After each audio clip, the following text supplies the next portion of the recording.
Hi, I'm here with Jon Edwards, who's the Group Sales Director from Alcon.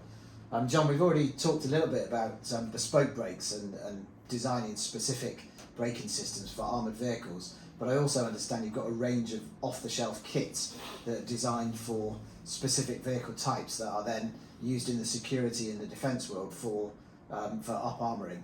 Would you be able to tell me a little bit about that range of brake product, please? Yeah, sure, absolutely. So we've designed a range, if you like, of aftermarket kits that are available for armoured vehicles that consist of front and rear brakes typically, so that's calipers, adapter brackets, friction material pads, and discs.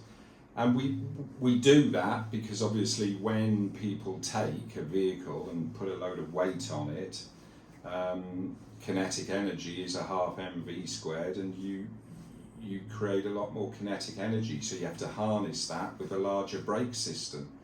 So I'm talking vehicles like Toyota Land Cruisers, Ford F550s, Nissan Patrols, all sorts, Land Rover Discoveries in the past, and we've got a fantastic range that literally is plug and play. You can fit it and be away later that afternoon.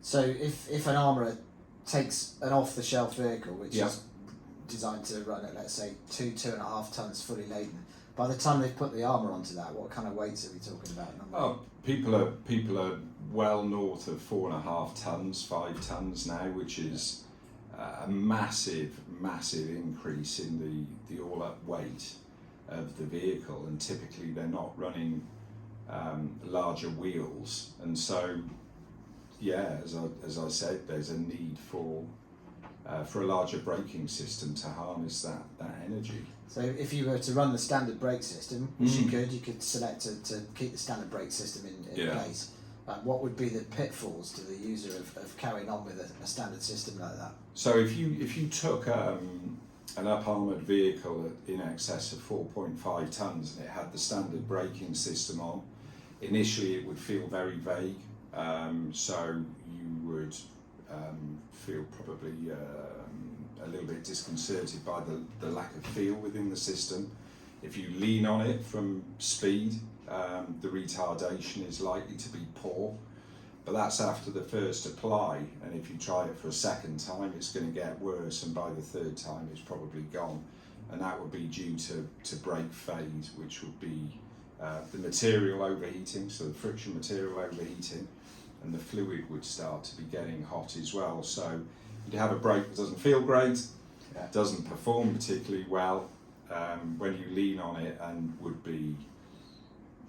that performance would be dropping off very quickly if you were having to apply the brake a few times. So Jon, we've talked about the more obvious performance and safety aspects of fitting a brake kit to an armoured vehicle, but if I'm operating a fleet of vehicles, I would imagine that there are some advantages in through-life costs as well, that mean that the kit's performing better, it's wearing out less often. Is there anything you could say about that? Yeah, tremendous advantages. If you follow a similar usage profile, standard brake versus uprated brake from our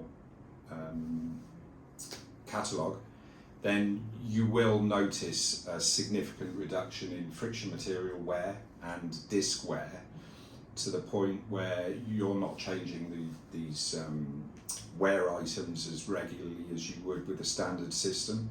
So a massive reduction in not only parts spend, but vehicle downtime and servicing of those vehicles.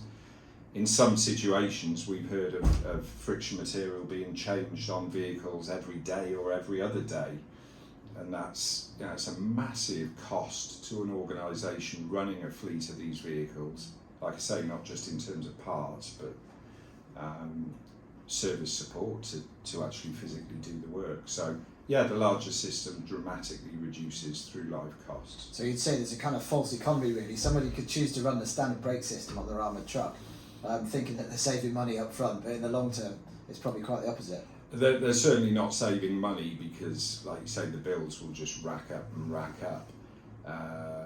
and that's without looking at the safety aspect. So it baffles me as to why you would why you would build a 4.5 ton vehicle and not uprate the braking system just as you would uprate the other chassis components. Thank you.